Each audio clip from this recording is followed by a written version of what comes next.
Let's get into Gaddabout coins. Yeah, here we go. So we got 3 Walking Liberty half dollars. I just love the clink of them. Just hearing them go like this, it's just so beautiful. And you can hand them out and they can be examined by a spectator to their heart's content. So they examine them, they have fun, and we go from here. So we got all, okay? And with this, we're going to try something amazing, okay? This is a little carnival game they used to play in the olden days, they would say. Or I say. Whatever. It's my trick, my rules. So we got the coins. I place them inside the hand. And here's a simple game, okay? If I take just one of the coins, very fairly, and I put it inside the pocket, how many should be inside the hand? They would say, there should be 2. I go, you know, that's why I said the first time I saw this trick. 1, 2, 3. Bit odd, but we'll try it again. Okay? Get the coins, toss inside the hand. Again, I fairly take out 1 coin. Very fairly. And I put it inside my pocket. If I put that one inside my pocket, how many should be inside the hand? And there we go, 2, right? And I go, you would be correct. But somehow, it just happens to be all 3. Doesn't make sense. I know it's weird. So we'll try it very slowly. I won't be as fair as I possibly can. Okay? Get one of the coins. Inside. Second one. Very fairly. Put inside. Third one. The favorite of the audience. I put it very fairly inside my pocket. And put inside my pocket. How many should be inside the hand? They say 2. How many really think 3? They say none. They say 4. All the different answers. And I know this trick is just confusing, so let's just forget about this trick altogether. Thank you. Now, just before I hop into my possible unique takes on this trick, I wanted to mention a quick note for possible sponsors, which are Penguin Magic, Magic Apple, Illusionist, Theory 11, World Magic Shop, Magic Geek, Magic Warehouse, and Infamous Tony Harding. If you or others want to be sponsored my upcoming video content, feel free to email me at draphaelp@gmail.com.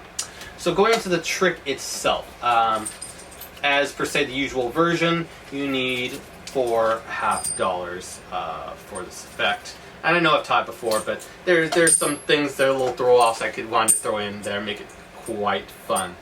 One of them being that the utility switch at the beginning. So we have the coins, you can pull them out all at once, and then classic palm one of them. You can take it as long as you want, get them all out, because you're fishing through your pocket. It's hard to get 4 half dollars out. Everyone gets it.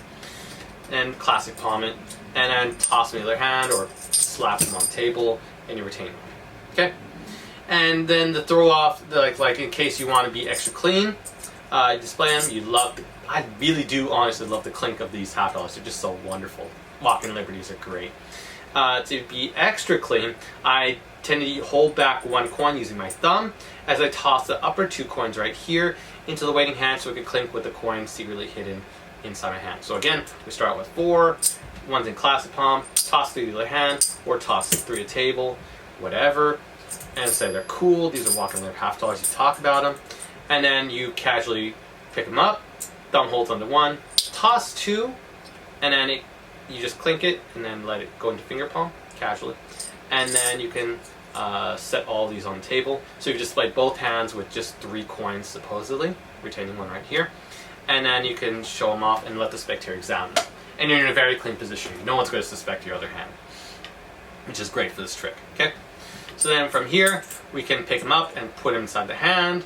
You can do one last utility switch again to further cement it. This is mostly for magicians, I would think, but just if you're just being casual about it, no one would think that there's anything else other than that.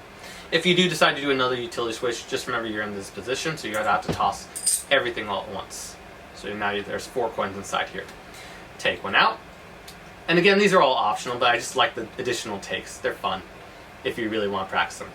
You take one out, and you say, if I take one, very cleanly, very slowly show it, you could take all the time in the world. It's more presentation than anything else, because tricks are pretty much over already. And I put it inside my pocket, put it into classic palm, as you retain it. And a little side note gesture, I tend to tap the pocket, make it seem like it's empty.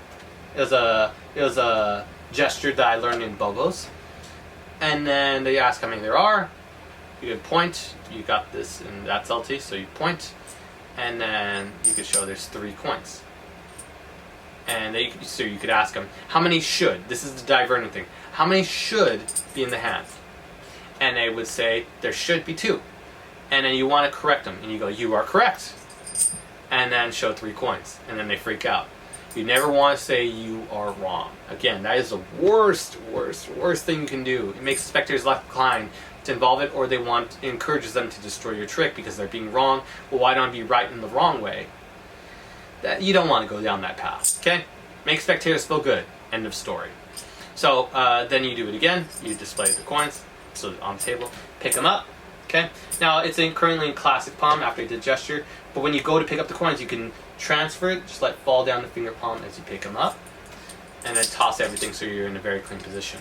You can still toss them from classic palm, but from what I notice, and this is because it's in the jam session, it just gives a weirder toss. You want it's a minor difference, but it just looks better when you're able to just do this from finger palm and toss all 4.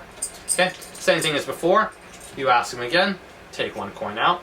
If I put this clean inside my pocket, and you really do this time, you do the same tapping to make both actions, the previous one and this one, seem in line.